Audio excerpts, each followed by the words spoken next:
Hello friends, Vaghela એજ્યુકેશનમાં હું આશીષ વાઘેલા આપ સૌનું હાર્દિક સ્વાગત કરું છું.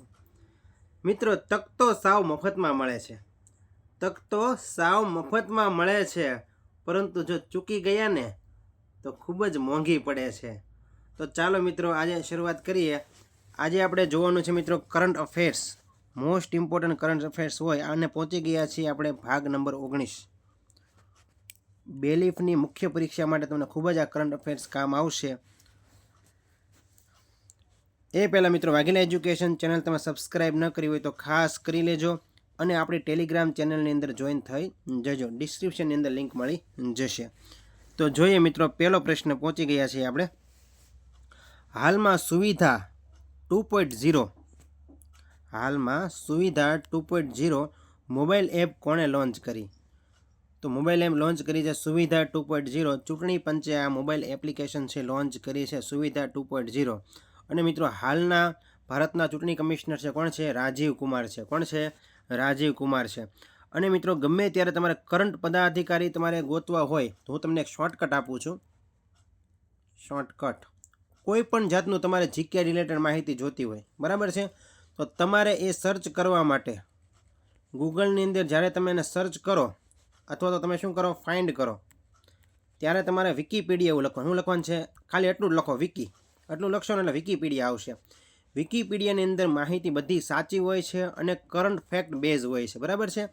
તો ગમે ત્યારે તમે જીકે રિલેટેડ, કરંટ રિલેટેડ કોઈ પણ સર્ચ કરતા હોય, ધારો કે સર્ચ કરો ભારતના પ્રેસિડેન્ટ, બરાબર છે, પ્રેસિડેન્ટ ઓફ ઇન્ડિયા, તો તમને છે વિકી લખો પાછળ, એટલે તમને તરત જ બધી માહિતી છે તમને મળી જશે. અત્યાર સુધીમાં કેટલા રાષ્ટ્રપતિ હતા, કેટલામાં છે, એવી રીતે વડાપ્રધાન કેટલામાં છે, તમે જે સર્ચ મારશો એ તમને પૂર્ણ માહિતી મળશે વિકીપીડિયામાંથી, બરાબર. અને બંધારણ રિલેટેડ પણ ટોપિક તમને ખબર પડશે. તો આની અંદર આપણે જોયું, હાલના મુખ્ય ચૂંટણી કમિશનર છે કોણ છે? રાજીવ કુમાર છે. કોણ છે? રાજીવ કુમાર છે. અને મિત્રો, ચૂંટણી કમિશન છે એટલે કે ચૂંટણી પંચ છે બંધારણ 324 અંતર્ગત, અનુચ્છેદ કયો? 324 અંતર્ગત ચૂંટણી આયોગ છે એની રચના કરવામાં આવે છે. એ પણ તમને ખબર હોવી જોઈએ. સમજૂતીની વાત કરીએ આપણે તો ઉમેદવારને રેલીની પરવાનગી મળે તે માટે આ એપ લોન્ચ કરવામાં આવી છે. કઈ? સુવિધા 2.0 mobile application. C vigil app તથા સક્ષમ એપ પણ ચૂંટણી પંચ દ્વારા જ લોન્ચ કરવામાં આવે. એટલે ચૂંટણી પંચ દ્વારા એપ્લિકેશન કઈ હાલમાં કાર્યરત છે એવું પૂછાય તો સુવિધા 2.0, સી વિજિલ અને સક્ષમ એપ, બરાબર છે. ચૂંટણી પંચની સ્થાપના ક્યારે થઈ હતી? 25 જાન્યુઆરી 1950ના રોજ ચૂંટણી પંચની સ્થાપના થઈ હતી. 25 જાન્યુઆરી 1950 યાદ રાખી લેજો. તેની યાદમાં 25 જાન્યુઆરી રોજ રાષ્ટ્રીય મતદાતા દિવસ મનાવવામાં આવે છે. પરીક્ષામાં પ્રશ્ન પૂછાય, રાષ્ટ્રીય મતદાતા દિવસ ક્યારે ઉજવવામાં આવે છે, સેલિબ્રેટ કરવામાં આવે છે? તો 25 જાન્યુઆરીના રોજ. કારણ કે તે સમયે ચૂંટણી પંચની સ્થાપના થઈ હતી 25 જાન્યુઆરી 1950માં. બીજો પ્રશ્ન જોઈએ આઈએમપી. હાલમાં બિમસ્ટેક ઉર્જા કેન્દ્ર દ્વારા સ્થાપિત કરવા માટે કરાર થયો છે. હાલમાં બિમસ્ટેક ઉર્જા કેન્દ્ર ક્યાં સ્થાપિત કરવા માટે કરાર થયો છે? તો બેંગ્લોરની અંદર. અને બેંગ્લોર શેની રાજધાની છે? તો કર્ણાટકની રાજધાની બેંગ્લોર છે, બરાબર છે. તો ક્યાં સ્થાપના થશે બિમસ્ટેક ઉર્જા કેન્દ્ર? તો બેંગ્લોર ખાતે સ્થાપના કરવાનો કરાર થયો છે. સમજી જોઈએ, બિમસ્ટેક સંગઠનની સ્થાપના ક્યારે થઈ હતી? 1997માં થઈ હતી. જેનું વડું મથક ક્યાં આવેલ છે? બાંગ્લાદેશના ઢાકા ખાતે આવેલું છે. યાદ રાખે, બિમસ્ટેકનું વડું મથક કયું છે? બાંગ્લાદેશનું ઢાકા હેડક્વાર્ટર, બરાબર. આ સંગઠનમાં હાલમાં 7 દેશો સામેલ છે. બિમસ્ટેકના વર્તમાન અધ્યક્ષ કોણ છે? તો ઇન્દ્રમણી પાંડે છે બિમસ્ટેકના વર્તમાન અધ્યક્ષ છે. યાદ રાખી લેજો. કરંટ બેઝ પણ પ્રશ્ન પૂછાશે, સાથે જીકે બેઝ પર આપણે કવર કરતા રહીશું. આગળ વધીએ. હાલમાં ફિક્કીના અધ્યક્ષ પદે કોની પસંદગી કરવામાં આવી છે? અને ફિક્કી બધાએ સાંભળેલું જ છે, બરાબર છે. તો બધાએ મને કોમેન્ટ કરવાની છે ફિક્કીનું ફૂલ ફોર્મ. ફિક્કીનું ફૂલ ફોર્મ શું થાય? બધા મને કોમેન્ટ કરશે, બરાબર. અને ઇમ્પોર્ટન્ટ છે, ડાયરેક્ટ પરીક્ષામાં પૂછાય છે. અને હાલના અધ્યક્ષ કોણ છે એના? હર્ષવર્ધન અગ્રવાલ. કોણ છે અધ્યક્ષ? હર્ષવર્ધન અગ્રવાલ છે એ ફિક્કીના અધ્યક્ષ પદે પસંદગી કરવામાં આવી છે. ફિક્કીની સ્થાપના ક્યારે થઈ હતી? 1997ની અંદર ફિક્કીની સ્થાપના થઈ હતી. કોણે કરી હતી? ઘનશ્યામ બિરલા અને પુરુષોત્તમ દાસ ઠાકોર દ્વારા છે આ ફિક્કીની સ્થાપના કરવામાં આવી હતી. બધા મને કમેન્ટમાં કહેજો. ઇઝી છે, એકવાર વાંચી લે, યાદ ભૂલાશે નહીં તમને. આગળ વધીએ. હાલમાં સંયુક્ત રાષ્ટ્ર જળવાયુ પરિવર્તન સંમેલન COP29નું આયોજન ક્યાં થયું હતું? કોપનું ફૂલ ફોર્મ શું થાય પહેલાં એ ખબર પડવી જોઈએ. તો કોન્ફરન્સ ઓફ પાર્ટીઝ. શું થાય છે? કોન્ફરન્સ ઓફ પાર્ટીઝ કોપનું ફૂલ ફોર્મ થાય છે.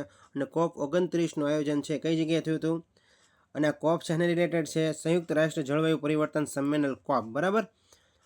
અઝરબૈજાનના બાકુ ખાતે છે આ સંમેલનનું આયોજન થયું હતું. અને COP1નું આયોજન 1995માં બર્લિન ખાતે થયું હતું. અત્યારે 29 ચાલે પણ COP1નું આયોજન પૂછાય તો 1995માં બર્લિન ખાતે થયું હતું.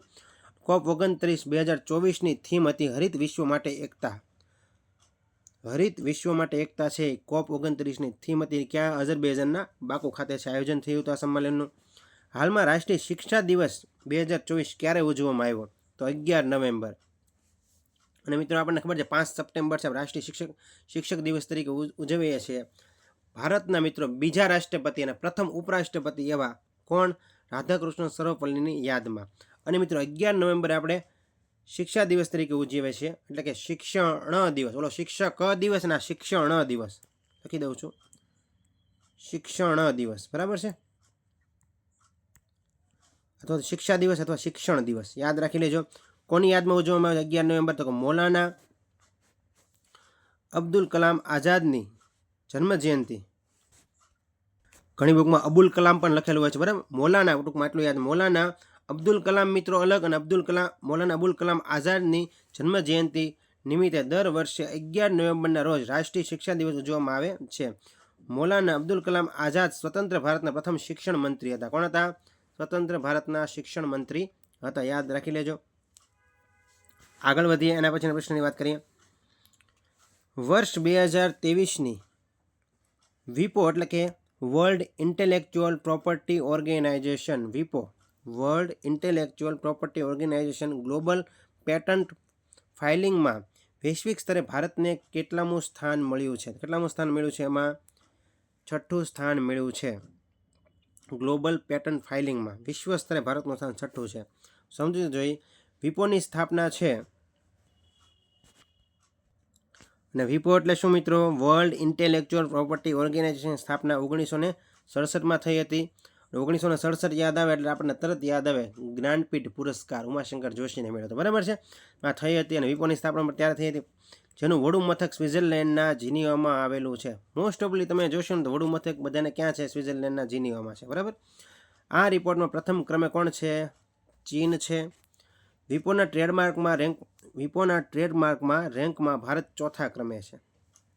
ટ્રેડમાર્ક રેન્ક હોય એમાં ભારત કેટલામાં સ્થાને છે? 4થા રેન્કમાં છે, બરાબર. આગળ વધીએ. આ કરંટ લખતા રહેજો, આઈએમપી છે કાઢવાનો પ્રયત્ન કરેલો છે. હાલમાં દુનિયાની સૌથી ઊંચી એન્ડ્યુરો માઉન્ટેન બાઇકિંગ રેસ મોન્ડુરો 4.0 ક્યાં શરૂ થઈ? તો અરુણાચલ પ્રદેશની અંદર. ટૂંકમાં એટલું યાદ રાખો, મોન્ડુરો 4.0 છે આ રેસ છે, જે સૌથી ઊંચી એન્ડ્યુરો માઉન્ટેન બાઇકિંગ રેસ છે, બરાબર. જેનું નામ છે મોન્ડુરો 4.0 છે. એ ક્યાં શરૂ થઈ છે? અરુણાચલ પ્રદેશ. અરુણાચલ પ્રદેશ રાજધાની કઈ છે? ઈટાનગર. જે પણ ખબર હોવી જોઈએ તમને, સમજૂતી જોઈએ આપણે. આ રેસનું આયોજન અરુણાચલ પ્રદેશના તવાંગ સ્થળ ખાતે કરવામાં આવ્યું છે. કયું સ્થળ છે? તવાંગ સ્થળ. સેલા સુરંગ અરુણાચલ પ્રદેશમાં આવેલી છે, યાદ રાખો, પરીક્ષામાં પૂછાય. સેલા સુરંગ ક્યાં આવેલ છે? અરુણાચલ પ્રદેશમાં આવેલ છે. સ્કાય મીટ સેવાની શરૂઆત આંધ્રપ્રદેશમાં થઈ હતી. આવું પણ પરીક્ષામાં પૂછાય. સ્કાય મીટ સેવાની શરૂઆત ક્યાં થઈ હતી? આંધ્રપ્રદેશમાં થઈ હતી. એના પછી પ્રશ્ન જોઈએ. હાલમાં સમર્પિત સેમી કન્ડક્ટર નીતિ લાગુ કરનાર ભારતનું પ્રથમ રાજ્ય કયું છે? સેમી કન્ડક્ટર નીતિ લાગુ કરનાર પ્રથમ રાજ્ય હોય તે છે ગુજરાત. સમજવું જોઈએ. આ નીતિ 2022થી 27 સુધી ચાલશે. સેમી કન્ડક્ટર ઉત્પાદનનું એક યુનિટ હાલમાં સાણંદમાં સ્થાપિત કરવામાં આવ્યું છે. ક્યાં સ્થાપિત? સેમી કન્ડક્ટરની વાત આવે એટલે આપણને તરત ખબર પડી જવી જોઈએ. નીતિ સેમી કન્ડક્ટર નીતિ છે જે ગુજરાતની અંદર છે, અમલમાં આવી છે, બરાબર છે. લાગુ થઈ છે, અમલમાં આવી છે. અને 2022થી 27 સુધી ચાલશે. અને આ મિત્રો છે આનું યુનિટ ક્યાં સ્થાપિત કરવામાં આવેલ છે? આણંદ ખાતે, બરાબર. સેમિકોન સિટીનું નિર્માણ ધોલેરામાં કરવામાં આવી રહ્યું છે. સેમી કન્ડક્ટર ને સેમી કોર ના આવે તો ધોલેરા, બરાબર. આગળ વધીએ. હાલમાં ભારત ઓસ્ટ્રેલિયાનું સંયુક્ત સૈન્ય અભ્યાસ ઓસ્ટ્રા હિન્દની શરૂઆત ક્યાં થઈ? ઓસ્ટ્રા હિન્દ. પહેલાં તો એટલી ખબર પડી છે, ઓસ્ટ્રા હિન્દ આવે એટલે સૈન્ય કવાયત છે. એ મિત્રો ભારત અને ઓસ્ટ્રેલિયા વચ્ચે સંયુક્ત કવાયત છે યોજાય છે. અને એની શરૂઆત ક્યાં થઈ હતી? સૈન્ય કવાયતની હાલમાં તો મહારાષ્ટ્ર ખાતે થઈ હતી. જોઈએ સમજૂતી. મહારાષ્ટ્રના પુણેમાં ઓધ સૈન્ય સેન્ટરમાં આ અભ્યાસનું આયોજન થયું હતું. મહારાષ્ટ્રની અંદર પણ ક્યાં પાછું પુણેના ઓધ સૈન્ય સેન્ટર છે ને ત્યાંનું આયોજન થયું હતું. આ અભ્યાસ આ વખતે 3જા ક્રમનું છે. પ્રથમ વખત 2022માં રાજસ્થાનના બિકાનેર મહાજન ફિલ્ડમાં આ અભ્યાસનું આયોજન થયું હતું. ટૂંકમાં આપણે અત્યારે કરંટ બેઝ જ જોવાનું છે. ઓસ્ટ્રાહિન્દ છે એ સૈન્ય કવાયત છે ક્યાં યોજાય? મહારાષ્ટ્રના પુણેમાં ઓધ ખાતે. બરાબર. હાલમાં વિશ્વ વેક્સિનેશન દિવસ 2024 ક્યારે ઉજવવામાં આવ્યો છે? વિશ્વ વેક્સિનેશન દિવસ 2024 છે 10 નવેમ્બરના રોજ ઉજવવામાં આવ્યો છે. સમજવું જોઈએ વિશ્વ વેક્સિનેશન દિવસની શરૂઆત 2012માં થઈ હતી. 2024માં ભારતને પોલિયો ફ્રી દેશ જાહેર કરવામાં આવ્યો હતો. મિશન ઇન્દ્રધનુષનો સંબંધ કેની સાથે છે? વેક્સિનેશન સાથે જ. આ એક પ્રશ્ન પૂછાઈ ગયેલો છે, મને યાદ છે. મિશન ઇન્દ્રધનુષ છે શેની સાથે સંકળાયેલું છે? તો વેક્સિનેશન સાથે સંકળાયેલું છે. યાદ રાખી લેજો. બરાબર. ડાયરેક્ટ પ્રશ્ન પૂછાઈ શકે. વિશ્વ વેક્સિનેશન દિવસ છે 10 નવેમ્બર. આગળ વધીએ. હાલમાં FIH પુરુષ પ્લેયર ઓફ ધ યર 2024થી કોને સન્માનિત કરવામાં આવ્યા છે? અને મિત્રો FIHનું ફૂલ ફોર્મ તમે જોઈ શકો, ઇન્ટરનેશનલ હોકી ફેડરેશન છે. બરાબર. Federation of international hockey. અને મિત્રો કોને સન્માનિત કરવામાં આવ્યા છે? હરમનપ્રીત સિંહ. યાદ રાખી લેજો. FIH પુરુષ પ્લેયર ઓફ ધ યર 2024થી સન્માનિત કરવામાં આવ્યો છે હરમનપ્રીત સિંહ. ભૂલતા નહીં.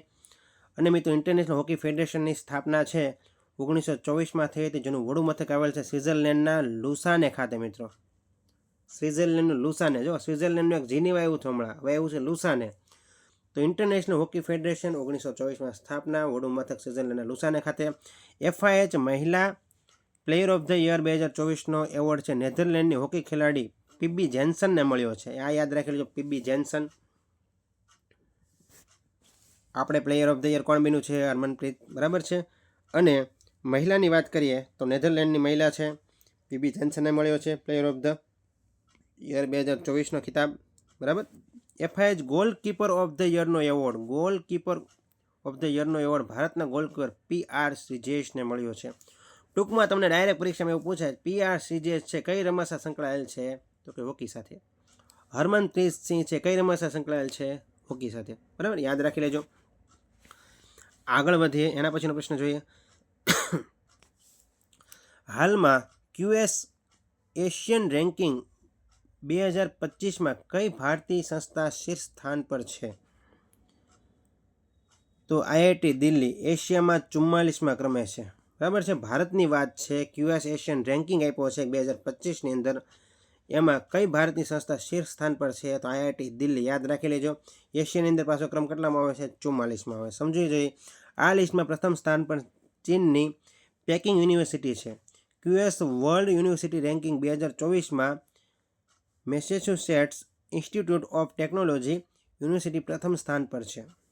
કઈ યુનિવર્સિટી પ્રથમ સ્થાન પર છે? તો મેસેચ્યુસેટ્સ ઇન્સ્ટિટ્યૂટ ઓફ ટેકનોલોજી છે યુનિવર્સિટી પ્રથમ સ્થાન પર છે.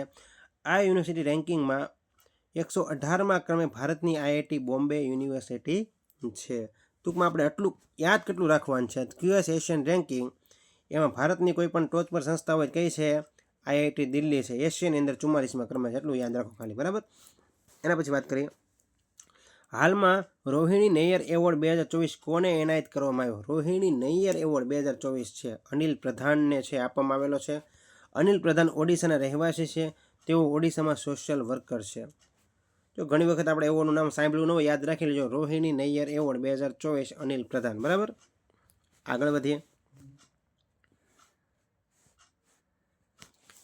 હાલમાં અમેરિકી વ્હાઇટ હાઉસની પ્રથમ મહિલા CDS chief defence staff, CDS એટલે શું? ચીફ ડિફેન્સ સ્ટાફ તરીકે કોની નિમણૂક કરવામાં આવી છે? સુચિ વિલ્સની. કોની? સુચિ વિલ્સની છે. અને અમેરિકાની અંદર ચૂંટણી હતી તમને ખબર છે. USA અમેરિકા છે અને 47માં રાષ્ટ્રપતિની ચૂંટણીમાં ડોનાલ્ડ ટ્રમ્પ છે જીત્યા છે. તેઓ 20 જાન્યુઆરી 2025ના રોજ શપથ લેશે.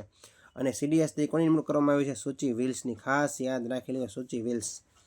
હાલમાં ઉત્તરાખંડે પોતાનો સ્થાપના દિવસ ક્યારે ઉજવ્યો? તો 9 નવેમ્બરે ઉત્તરાખંડે પોતાનો સ્થાપના દિવસ ઉજવ્યો. તો તો ઉત્તરાખંડ 9 નવેમ્બર 2000માં ઉત્તરાખંડની છે સ્થાપના થઈ હતી. ઉત્તરાખંડ છે ઉત્તર પ્રદેશ રાજ્યથી અલગ થઈને રાજ્ય બન્યું. પહેલાં ઉત્તર પ્રદેશ હતું બરાબર, એમાંથી અલગ થયું અને ઉત્તરાખંડ બન્યું. ઉત્તરાખંડમાં કુલ 13 જિલ્લા આવેલા છે બરાબર, યાદ રાખી લેજો. 9 નવેમ્બર ઉત્તરાખંડનો સ્થાપના દિવસ. એક મિત્રો જાહેરાત કરી દઈએ, આપણે વિશ્વાસ સિરીઝ જે બેરીફના મિત્રો છે એને તૈયારી કરી અને ખબર જ છે મોસ્ટ ઓફલી બધાએ છે એ 70 ઉપર વિશ્વાસ સિરીઝ જેને મારી લીધી હતી 70 ઉપર આરામથી એના માર્ક થાય છે બધાની બરાબર છે. અને તમારા મુખ્ય પરીક્ષાની અંદર પણ વિશ્વાસ સિરીઝ એટલી કામ આવવાની છે. જેને વિશ્વાસ સિરીઝ લીધી નથી એ ખાસ મિત્રો લઈ લે, કારણ કે તમારે ઝડપી રિવિઝનમાં છે કામ આવશે. અને મિત્રો સિલેબસ સેમ છે અને હાઈકોર્ટ મને લાગે છે મહિનાની અંદર છે સિલેબસ છે નવો જાહેર કરી શકે છે, પરંતુ થોડો ચેન્જ આવશે, કાંઈ ઝાઝો ચેન્જ આવશે નહીં બરાબર છે. અને તમે જોઈ શકો છો આની અંદર તમને છે model paper total 11 model paper મળવાના છે તમને. અને વિશ્વાસ સિરીઝ છે કેટલી મળશે, 1 થી 74 છે વિશ્વાસ સિરીઝ મળવા પાત્ર છે. અને સાથે વિડીયો છે તદ્દન ફ્રી છે. કેવો છે વિડીયો? છે તદ્દન ફ્રી છે. આગળ વધીએ.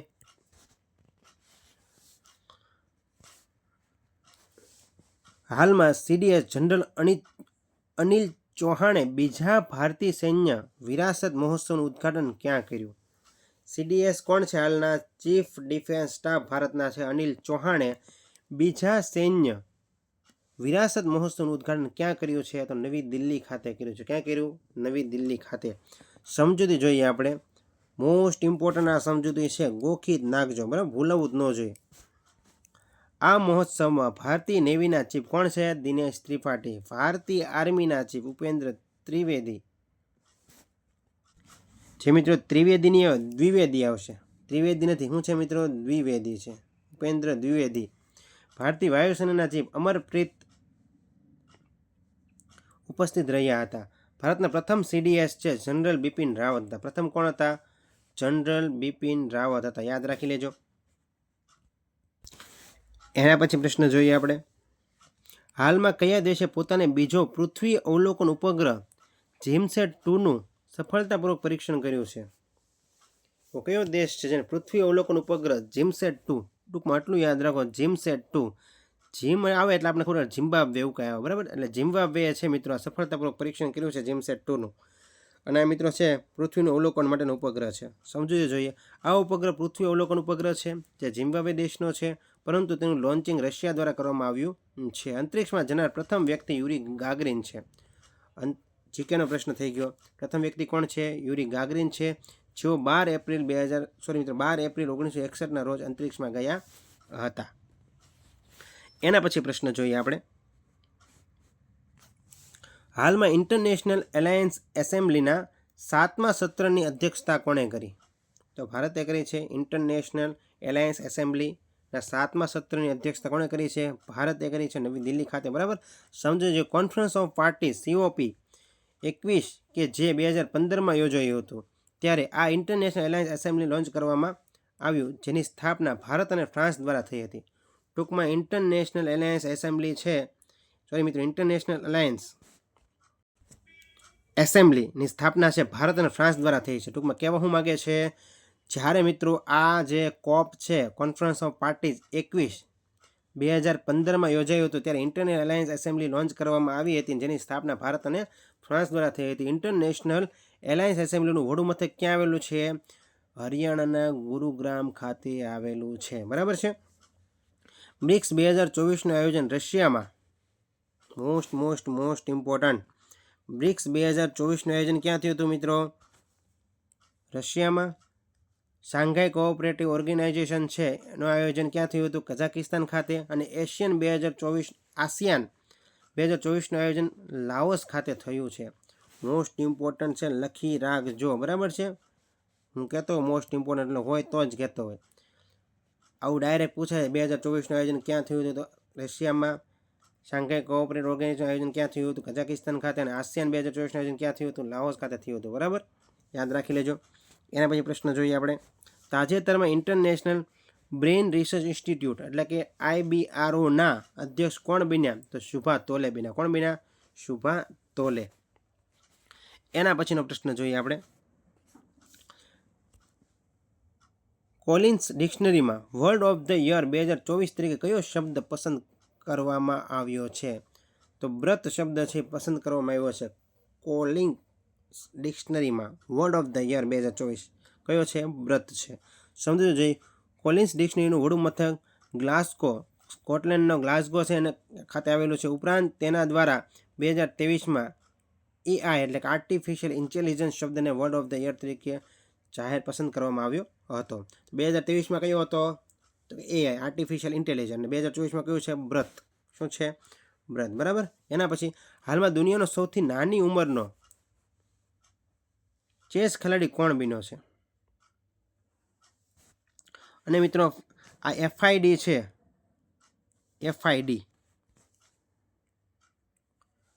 FIDનું ફૂલ ફોર્મ ફેડરેશન ઇન્ટરનેશનલ ડી ચેસ. બરાબર છે, યાદ રાખી લેજો FIDનું ફૂલ ફોર્મ. દુનિયાનો સૌથી નાની ઉંમરનો ચેસ ખેલાડી કોણ બન્યો છે? અનીસ સરકાર. યાદ રાખી લેજો, મોસ્ટ ઇમ્પોર્ટન્ટ છે અનીસ સરકાર. સૌથી નાની ઉંમરનો ચેસ ખેલાડી કોણ બન્યો છે? અનીસ સરકાર. હવે જોઈએ સમજૂતી. અનીસ સરકારે માત્ર 3 વર્ષ 8 મહિનાનો છે. કેટલા મહિનાનો છે? 8 મહિનાનો છે. જે પશ્ચિમ બંગાળના કોલકાતાથી છે. ભારતના 85માં ચેસ ગ્રાન્ડ માસ્ટર કોણ છે? શ્યામ નિખિલ બન્યા છે. તથા ભારતના પ્રથમ ગ્રાન્ડ માસ્ટર વિશ્વનાથ આનંદ છે. શતરંજ ઓલિમ્પિક 2024નું આયોજન હંગેરી ખાતે થયું હતું, જેમાં પુરુષ અને મહિલા બંને કેટેગરીમાં ભારત વિજેતા રહ્યું છે. ટૂંકમાં તમને આમાં પ્રશ્ન પૂછે કે હાલમાં દુનિયાનો સૌથી નાની ઉંમરનો ચેસ ખેલાડી હોય કોણ છે? અનીસ સરકાર. અને બીજી વાત કરી 85માં ગ્રાન્ડ માસ્ટર છે, 85માં ચેસ ગ્રાન્ડ માસ્ટર કોણ હતા? શ્યામ નિખિલ બન્યા છે. અને ભારતના પ્રથમ ગ્રાન્ડ માસ્ટર તો જીકેમાં પ્રશ્ન પૂછાય છે વિશ્વનાથ આનંદ છે. બરાબર. અને મિત્રો આ વખતે શતરંજ 2024નું આયોજન છે ક્યાં થયું હતું મિત્રો? ઓલિમ્પિક 2024નું આયોજન હંગેરી ખાતે થયું હતું. બરાબર છે. એની અંદર બંનેમાં પુરુષ અને મહિલા બંનેમાં ભારત વિજેતા રહ્યું હતું. એના પછીના પ્રશ્નની વાત કરીએ આપણે. હાલમાં કયા દેશમાં માઉન્ટ લેવોટોબી લાકી જ્વાળામુખીનો વિસ્ફોટ થયો છે? ઘણી વખત આવા પ્રશ્નો પરીક્ષામાં પૂછાઈ જતા હોય છે, તો યાદ રાખેલું જ્વાળામુખીનું નામ માઉન્ટ લેવોટોબી લાકી જ્વાળામુખી છે. ઇન્ડોનેશિયાની અંદર આવેલ છે. અને થોડીક જીકે રિલેટેડ માહિતી આપેલી છે. માઉન્ટ લેવોટોબી લાકી જ્વાળામુખી ઇન્ડોનેશિયાના ફ્લોરેન્સ દ્વીપ પર આવેલો છે. ઇન્ડોનેશિયા રિંગ ઓફ ફાયર ક્ષેત્રમાં આવે છે. બરાબર છે. ઉપરાંત સમગ્ર વિશ્વમાં સૌથી વધુ જ્વાળામુખી સુનામી ભૂકંપ રિંગ ઓફ ફાયરમાં જ આવે છે. સૌથી વધારે છે રિંગ ઓફ ફાયર, એ પાછું ઇન્ડોનેશિયા ત્યાં જ આવેલું છે. બરાબર છે. જે પેસિફિક મહાસાગરનો ભાગ છે. સ્ટ્રોમ્બોલી, એટના અને વિસુવિયર જ્વાળામુખી ઇટાલીમાં આવેલા છે. જો મોસ્ટ ઇમ્પોર્ટન્ટ, ઇટાલીમાં કેટલા જ્વાળામુખી આવેલા છે? 3 જોઈએ. સ્ટ્રોમ્બોલી, એટના અને વિસુવિયર જ્વાળામુખી ઇટાલીમાં આવેલ છે. તથા સ્ટ્રોમ્બોલી જ્વાળામુખી મધ્ય સાગરનું પ્રકાશ સ્તંભ કહેવામાં આવે છે. ભૂમધ્ય સાગરનું પ્રકાશ સ્તંભ કોને કહેવામાં આવે છે? તો સ્ટ્રોમ્બોલી જ્વાળામુખીને. ભારતનો એકમાત્ર સક્રિય જ્વાળામુખી છે બેરન દ્વીપ છે. યાદ રાખી લો, પ્રશ્ન એક વખત પૂછાણો તો મને ખુદને નહોતો આવડ્યો. બરાબર છે. તો યાદ રાખજો તમે, ભારતનો એકમાત્ર સક્રિય જ્વાળામુખી કયો છે? બેરન દ્વીપ પર આવેલ છે. બેરન દ્વીપ ક્યાં છે? અંદમાન નિકોબારમાં આવેલ છે. યાદ રાખી લેજો, મોસ્ટ ઇમ્પોર્ટન્ટ. એના પછી આગળ વધીએ આપણે. હાલમાં ઈસરોએ ભારતનું પ્રથમ એનાલોગ અંતરિક્ષ મિશનની સ્થાપના ક્યાં કરી છે? તો લદ્દાખના લેહ ખાતે છે.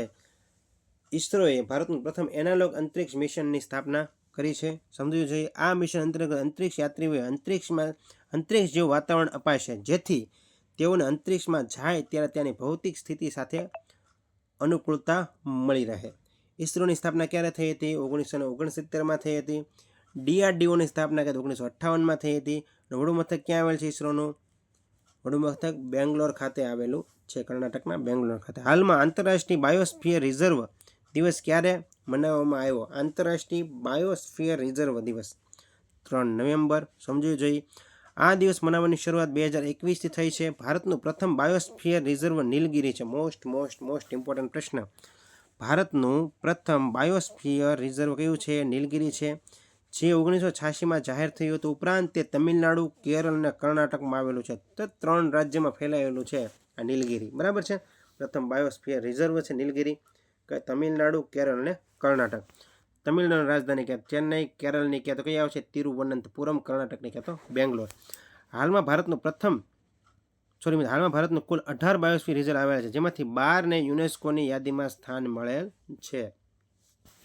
યુનેસ્કોનું વડું મથક કયું છે? ફ્રાન્સના પેરિસ ખાતે આવેલું છે. આગળ વધીએ. એના પછી પ્રશ્ન જોઈએ આપણે. એરપોર્ટ ઓથોરિટી ઓફ ઇન્ડિયાના નવા અધ્યક્ષ તરીકે કોની નિમણૂક કરવામાં આવી છે?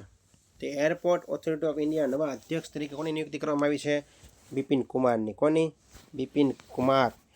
Airport authority of India. જોઈ સમજૂતી. એરપોર્ટ ઓથોરિટી ઓફ ઇન્ડિયા એટલે કે એએઆઈની સ્થાપના ક્યારે થઈ હતી? 1995માં થઈ છે. તેનું વડું મથક નવી દિલ્હી ખાતે આવેલ છે. એરપોર્ટ ઓથોરિટી ઓફ ઇન્ડિયા ઉડ્ડયન મંત્રાલય હેઠળ આવે છે. હાલમાં ઉડ્ડયન મંત્રી કોણ છે? રામમોહન નાયડુ છે. કોણ છે? ઉડ્ડયન મંત્રી. હાલના હવાઈ મંત્રી કોણ છે? રામમોહન નાયડુ છે. એના પછી પ્રશ્ન, હાલમાં ભારત અને કયા દેશે વર્ષ 2026ને સંસ્કૃતિ, પર્યટન અને કૃત્રિમ બુદ્ધિમત્તા માટેનું વર્ષ તરીકે જાહેર કર્યું છે?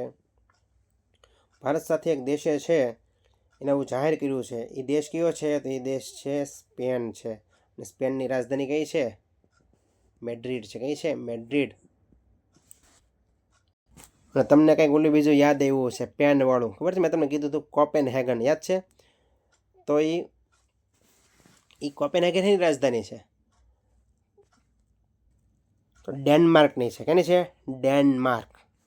ડેનમાર્કની રાજધાની છે કોપેનહેગન. અને અહીંયા છે સ્પેન. શું આવેલ છે? આ સ્પેન છે. બરાબર. સ્પેનની રાજધાની મેડ્રિડ છે. ભેગું ન કરતા, પેન કીધું એટલે કોપેનહેગન છે એની રાજધાની છે ડેનમાર્કની છે, અને આ સ્પેનની રાજધાની મેડ્રિડ છે. બરાબર. હાલમાં ભારત અને કયા દેશ વચ્ચે 2026ને સંસ્કૃતિ, પર્યટન અને કૃત્રિમ બુદ્ધિમત્તા વર્ષ તરીકે જાહેર કર્યું છે? તો કે સ્પેન અને ભારતે આ જાહેર કર્યું છે. સ્પેનના રાષ્ટ્રપતિ કોણ છે? પેડ્રો સાન્ચેઝ છે. આવું યાદ રાખવાની જરૂર નથી કાંઈ. આગળ વધીએ. હાલમાં પ્રથમ એશિયાઈ બૌદ્ધ શિખર સંમેલનનું આયોજન ક્યાં કરવામાં આવ્યું છે? પ્રથમ એશિયાઈ બૌદ્ધ શિખર સંમેલનનું આયોજન નવી દિલ્હી ખાતે કરવામાં આવ્યું છે. સમજી જોઈએ. જેનું આયોજન સંસ્કૃતિ મંત્રાલય દ્વારા થયું છે. હવે સંસ્કૃતિ મંત્રાલયના મંત્રી ખાસ યાદ રાખી લેવાનું છે. ગજેન્દ્રસિંહ શેખાવત છે મિત્રો, કેન્દ્રીય મંત્રી છે. જ્યારે મિત્રો રાજ્યમંત્રી છે રાવો ઇન્દ્રજીત સિંહ. મોસ્ટ ઇમ્પોર્ટન્ટ છે. સંસ્કૃતિ મંત્રાલયના મંત્રીની વાત કરીએ, ગજેન્દ્રસિંહ શેખાવત કેબિનેટ મિનિસ્ટર છે. જ્યારે મિનિસ્ટર ઓફ સ્ટેટ છે રાવો ઇન્દ્રજીત સિંહ. હાલમાં શેનઝોઉ 19, હવે શેનઝોઉ શબ્દ સાંભળે ત્યાં ખબર પડે કે ચીનની વાત આવે છે. અંતરિક્ષ મિશન લોન્ચ કરવામાં આવ્યું છે. તે કયા દેશ સાથે સંબંધિત છે? તો ચીન સાથે. આ મિશન અંતર્ગત 3 અંતરિક્ષ યાત્રીઓને અંતરિક્ષમાં સ્થિત ચીનના સ્પેસ સ્ટેશન તિયાગોંગ પર પહોંચાડવામાં આવશે.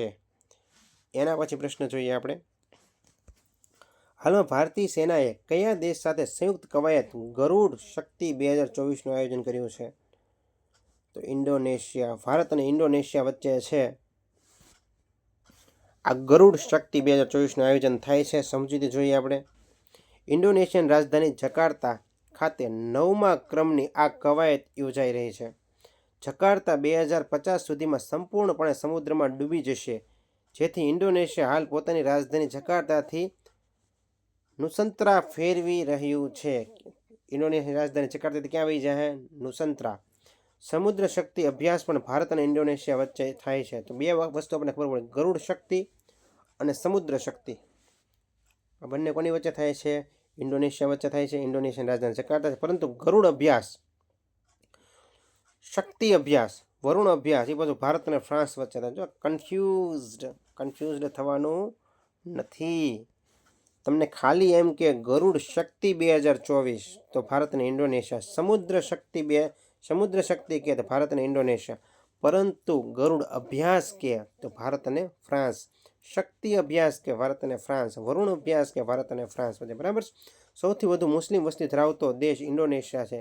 તેમાં સૌથી વધુ દ્વીપ પણ ઇન્ડોનેશિયામાં આવેલા છે. એના પછીના પ્રશ્નની વાત કરીએ આપણે. હાલમાં ફિજી દેશનો સર્વોચ્ચ એવોર્ડ કોને એનાયત કરવામાં આવ્યો?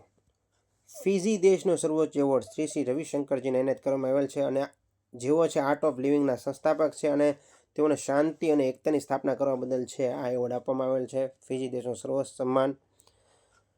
સર્વસન્માનની વાત હોય ને દેશને એટલે આપણને તરત લાગે નરેન્દ્ર મોદી હશે, પરંતુ આવું પરીક્ષામાં પૂછી નાખે તો યાદ રાખો ઓપ્શન નરેન્દ્ર મોદી હશે જ તે પાછું, બરાબર. ફિજી દેશના સર્વસન્માન શ્રી રવિશંકરજીને. હાલમાં you win mobile app launch કરવામાં આવી તે કઈ બાબત સાથે સંબંધિત છે? રસીકરણ બાબત સાથે સંબંધિત છે યુ વિન, જેનો ઉદ્દેશ રસીકરણ સેવાનો ડિજિટલ કરવાનો છે. હાલમાં ભારતના સ્વાસ્થ્ય મંત્રી કોણ છે? જેપી નડ્ડા છે. સ્વાસ્થ્ય મંત્રી કોણ છે? આરોગ્ય મંત્રી કોણ છે? જેપી નડ્ડા છે, બરાબર. આગળ વધીએ. વડાપ્રધાન નરેન્દ્ર મોદીએ તાજેતરમાં ભારતની પ્રથમ મફત એર એમ્બ્યુલન્સ સેવા ક્યાં શરૂ કરી છે? મફત એર એમ્બ્યુલન્સ સેવા તો કે એમ્સ ઋષિકેશ ઉત્તરાખંડ ખાતે છે શરૂ કરવામાં આવેલ છે. હાલમાં વડાપ્રધાન નરેન્દ્ર મોદીએ મહામાયા એરપોર્ટનું અનાવરણ છત્તીસગઢમાં કર્યું છે. સાથે એ પણ યાદ રાખો મહામાયા એરપોર્ટ છે ક્યાં આવેલું છે? છત્તીસગઢમાં આવેલ છે. એરપોર્ટ આપણે બધા લીધા છે, નવા બને એમાં ન આવે, બરાબર છે. યાદ રાખી લેજો. મહામાયા એરપોર્ટ ક્યાં આવેલ છે? છત્તીસગઢમાં આવેલ છે, બરાબર. એનું અનાવરણ કોણે કર્યું? નરેન્દ્ર મોદીએ, છત્તીસગઢ ખાતે. યાદ રાખી લેજો. હાલમાં કેન્દ્રીય મંત્રી પિયુષ ગોયલે એક જિલ્લો એક ઉત્પાદન દિવાલનું ઉદ્ઘાટન કર્યું. બોલો, દિવાલનું ઉદ્ઘાટન કર્યું ક્યાં ખાતે? સાઉદી અરેબિયાના રિયાદ ખાતે આ દિવાલનું ઉદ્ઘાટન કર્યું. સમજવું જોઈએ આ દિવાલો ભારતના વિવિધ ઉત્પાદનો દર્શાવવામાં આવ્યા છે. વિવિધ જે પ્રોડક્ટ છે એ દર્શાવવામાં આવેલ છે. એક જિલ્લો એક ઉત્પાદન પરિયોજનાની શરૂઆત ઉત્તર પ્રદેશથી થઈ છે. ખાસ યાદ રાખી લેજો. એક જિલ્લો એક ઉત્પાદન પરિયોજનાની શરૂઆત ક્યાંથી થઈ છે? ઉત્તર પ્રદેશ થઈ છે. અને હાલમાં કેન્દ્રીય મંત્રી પિયુષ ગોયલે છે એક જિલ્લો એક ઉત્પાદન દિવાલનું ઉદ્ઘાટન પાછું ક્યાં કર્યું? સાઉદી અરેબિયાના રિયાદ ખાતે કર્યું છે, બરાબર. એના પછી પ્રશ્ન આગળ વધીએ. ભારત તાજેતરમાં બોત્સવાનાના રાષ્ટ્રપતિ તરીકે કોણ ચૂંટાયા છે? તો ડુમા બોકોજન. કોણ? બોત્સવાનાના નવા રાષ્ટ્રપતિ બન્યા છે કોણ? ડુમા બોકોજન. બોત્સવાના દેશ છે દક્ષિણ આફ્રિકામાં આવેલ એક દેશ છે જે હાથી અને હીરા માટે પ્રખ્યાત છે. કલહરીનું રણ પણ બોત્સવાના દેશમાં આવેલું છે, જ્યાં બુશમેન જનજાતિ જોવા મળે છે. બુશમેન જનજાતિ ક્યાં જોવા મળે? બોત્સવાના દેશની અંદર. રાષ્ટ્રપતિ કોણ? ડુમા બોકોજન. હાલમાં ભારતીય કોસ્ટગાર્ડ માટે 2 સ્વદેશી ઝડપી પેટ્રોલિંગ જહાજોનું અનાવરણ કરવામાં આવ્યું છે. હાલમાં ભારતીય કોસ્ટગાર્ડ માટે 2 સ્વદેશી ઝડપી પેટ્રોલિંગ જહાજનું અનાવરણ ક્યાં કરવામાં આવ્યું છે? તો કે ગોવા ખાતે કરવામાં આવ્યું. ગોવાની રાજધાની કઈ છે? પણજી. ગોવાનું નૃત્ય કયું છે? મંડી. યાદ રાખી લેજો, પણ ખબર હોવી જોઈએ, સમજવું જોઈએ. તો આદમ્યા અને અક્ષર નામના 2 સ્વદેશી પેટ્રોલિંગ જહાજોનું અનાવરણ કરવામાં આવ્યું છે. પેટ્રોલિંગ જહાજ છે, બરાબર. આદમ્યા અને અક્ષર. કઈ જગ્યાએ અનાવરણ કરવામાં આવ્યું જહાજનું? ગોવા ખાતે. એના પછી પ્રશ્ન જોઈએ આપણે. હાલમાં રાષ્ટ્રીય એકતા દિવસ ક્યારે મનાવવામાં આવ્યો? 31 ઓક્ટોબર. તો સરદાર વલ્લભભાઈ પટેલની વાત કરી દી સાથે. આ દિવસ સરદાર વલ્લભભાઈ પટેલની જન્મ જયંતિ નિમિત્તે 2014થી મનાવવામાં આવે છે. સરદાર વલ્લભભાઈ પટેલનો જન્મ ગુજરાતના નડિયાદ ખાતે, બરાબર, નડિયાદમાં થયો હતો જન્મ. 31 ઓક્ટોબર 1875 રોજ થયો હતો તથા 15 ડિસેમ્બર 1950 રોજ તેમનું અવસાન થયું હતું. વલ્લભભાઈ પટેલ ભારતના પ્રથમ ગૃહમંત્રી હતા, તેમજ તેઓને બારડોલી સત્યાગ્રહ દરમિયાન સરદાર પટેલની ઉપાધિ મળી હતી. સરદાર વલ્લભભાઈ પટેલ 1991માં ભારત રત્ન પણ મેળવ્યો હતો, બરાબર છે. ભારત રત્ન સરદાર વલ્લભભાઈ પટેલ. અને સ્ટેચ્યુ ઓફ યુનિટી પણ બની છે, આપણને ખબર છે. નર્મદા છે સાધુ બેટ ખાતે છે સ્ટેચ્યુ ઓફ યુનિટીનું પણ નિર્માણ થયેલું છે, કેવડિયા કોલોની ખાતે. 182 મીટર. આગળ વધીએ. ભારતીય સેનાએ તાજેતરમાં કોની સાથે સંયુક્ત વિશેષ કવાયત વજ્ર પ્રહાર શરૂ કરી છે? વજ્ર પ્રહાર કયું છે? અમેરિકા. વજ્ર પ્રહાર આવે તો સંયુક્ત કવાયત હોય તે અમેરિકા, બરાબર. જોઈ સમજૂતી. આ વર્ષે 15મી આવૃત્તિ યોજાઈ હતી. કેટલામાં આવૃત્તિ? તો વજ્ર પ્રહારની 15મી, જેનું આયોજન ઇડાહો એટલે USA ખાતે કરવામાં આવ્યું હતું.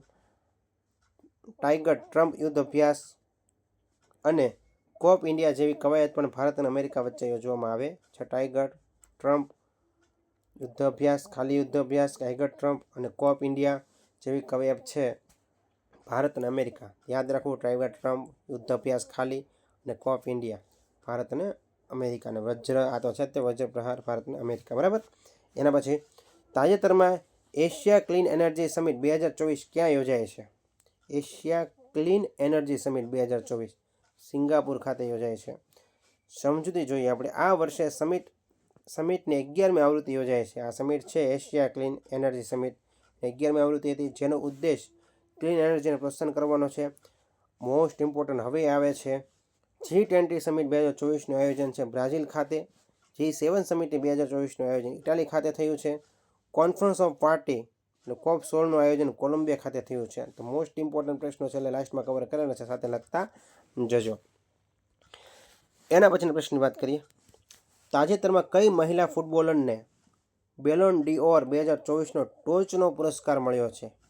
બેલોન ડીઓર 2024નો ટોચનો પુરસ્કાર મળ્યો છે તો આયતાના બોનમતી મહિલા ફૂટબોલર છે. બેલોન ડીઓર 2024નો ટોચનો પુરસ્કાર મળ્યો છે, જેનું નામ છે આયતાના બોનમતી. સમજવું જોઈએ આ વર્ષે પુરુષ કેટેગરીમાં સ્પેનિશ ખેલાડી રોડ્રીને મળ્યો છે. પુરુષ કેટેગરીમાં સ્પેનિશ ખેલાડી રોડ્રીને મળ્યો છે. બરાબર, પુરુષ કેટેગરીમાં ક્યાં કોણ આવશે? રોડ્રી. બેલોન ડીઓર પુરસ્કારની શરૂઆત છે. બેલોન ડીઓર પુરસ્કારની શરૂઆત 1956માં થઈ હતી, જે દર વર્ષે એનાયત કરવામાં આવે છે. આ એવોર્ડ સૌથી વધુ વખત આર્જેન્ટિનાના ખેલાડી લિયોનેલ મેસીને મળ્યો છે. કેટલી વખત? 8 વખત. બોલો. એના પછી આગળ વાત કરીએ. હાલમાં અવસાન પામેલ ડૉક્ટર વિવેક દેબ્રોય કોણ હતા? વિવેક દેબ્રોય છે, વિવેક દેબ્રોય એ ભારતીય અર્થશાસ્ત્રી હતા. બરાબર. એનું કામગીરીની વાત કરીએ, જેઓ નીતિ આયોગના પૂર્વ સદસ્ય અને પ્રધાનમંત્રીના આર્થિક સલાહકાર સમિતિના અધ્યક્ષ તરીકે રહી ચૂક્યા છે. વિવેક દેબ્રોય સમિતિ અંતર્ગત રેલવે બજેટને સામાન્ય બજેટમાં સામેલ કરવામાં આવ્યું હતું. મોસ્ટ ઇમ્પોર્ટન્ટ છેલ્લું છે. રેલવે બજેટના સામાન્ય બજેટના છે એ સમિતિ હતી, વિવેક દેબ્રોય સમિતિ અંતર્ગત છે આ વસ્તુ થઈ હતી. બરાબર. આગળ વધીએ. તાજેતરમાં NAFEDના મેનેજિંગ ડિરેક્ટર તરીકે કોની નિમણૂક કરવામાં આવી? તો NAFED શું છે? તો કે મિત્રો national agriculture cooperative marketing federation of India limited. બરાબર છે. અને એના અધ્યક્ષ તરીકે નિમણૂક કરવામાં આવી છે. મિત્રો ડિરેક્ટર મેનેજિંગ ડિરેક્ટર નિમણૂક કરવામાં આવી છે MD તરીકે દીપક અગ્રવાલની. ખાસ યાદ રાખી લેજો. જેની સ્થાપના 2 ઓક્ટોબર 1958ના રોજ ગાંધી જયંતિના શુભ દિવસે કરવામાં આવી હતી. રાષ્ટ્રીય મહિલા આયોગના અધ્યક્ષ તરીકે હાલમાં કોણ છે? મોસ્ટ ઇમ્પોર્ટન્ટ હમણાં જ બન્યા છે, નવા બન્યા છે. ભારતીય મહિલા આયોગના અધ્યક્ષ કોણ બન્યા છે? વિજયા રાહેટકરને નિયુક્ત કરવામાં આવ્યા છે. વિજયા રાહેટકર. એના તો મિત્રો આ હતા મોસ્ટ ઇમ્પોર્ટન્ટ પ્રશ્ન. વિડીયો ગમ્યો હોય ચેનલ લાઇક કરો, શેર કરો, સબસ્ક્રાઇબ કરો, જેથી મિત્રો આવનારી અપડેટ તમને સમયસર મળતી રહે. Thank you friends.